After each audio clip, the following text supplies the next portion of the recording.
बचपन में मम्मी कहती थी कि जब कोई उल्टे हाथ से खाना खाता है तो वो खाना शैतान के पेट में चला जाता है, इसलिए मैं उल्टे हाथ से सिगरेट पीता हूँ ताकि शैतान का फेफड़ा खराब हो जाए। एक बार एक जोकर सर्कस में लोगों को एक चुटकुला सुना रहा था। चुटकुला सुनकर लोग खूब जोर जोर से हंसने लगे।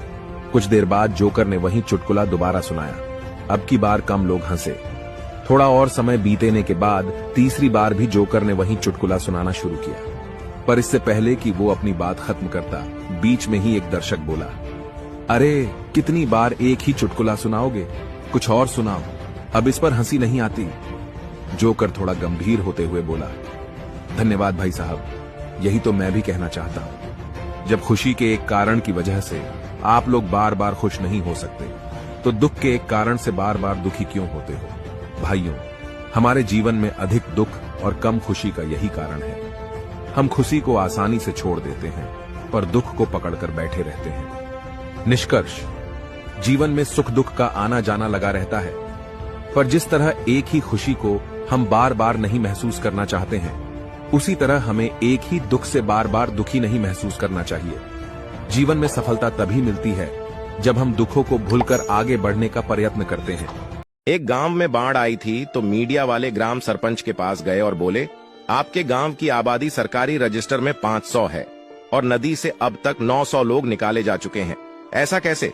सरपंच ने कहा, रजिस्टर का हिसाब सही है, क्या है कि हमारे गांव में किसी ने हेलीकॉप्टर नहीं देखा है, वो आर्मी वाले इनको निकाल के किनारे करते हैं और ये हेलीकॉप्टर पे चढ़ने के लिए फिर से पानी में कूद जाते हैं। भगवान झूठ न बुलाए, मैं खुद ही 9-10 बार पानी में कूद चुका हूँ।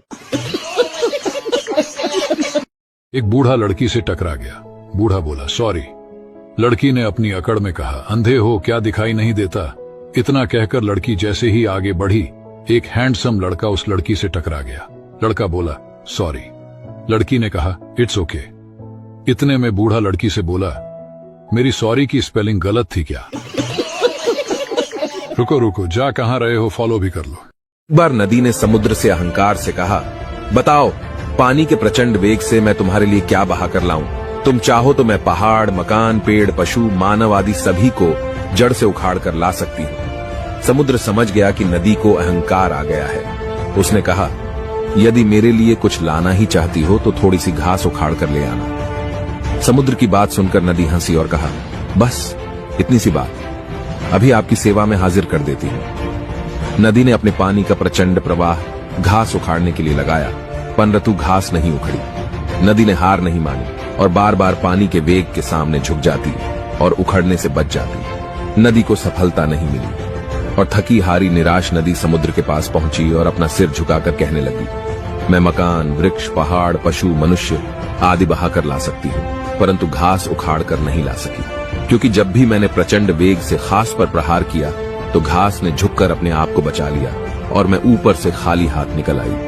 नदी की बात सुनकर समुद्र ने मुस्कुराते हुए कहा, जो कठोर है, अडियल है, अहंकारी है, वे आसानी से उखड़ जाते हैं, लेकिन जिसने घास जैसी विनम्रता सीख ली हो, उसे प्रचंड वेग भी नष्ट नहीं कर सकता। निष्कर्ष, जो परिस्थिति अनुसार आसानी से अपने आप को ढाल लेता है वह टूटता नहीं है और विनम्रता से आप सभी से जीत सकते हैं। ऊंची से ऊंची मंजिल हासिल कर लेने के बाद भी अहंकार से दूर रहकर विनम्र बने रहना चाहिए।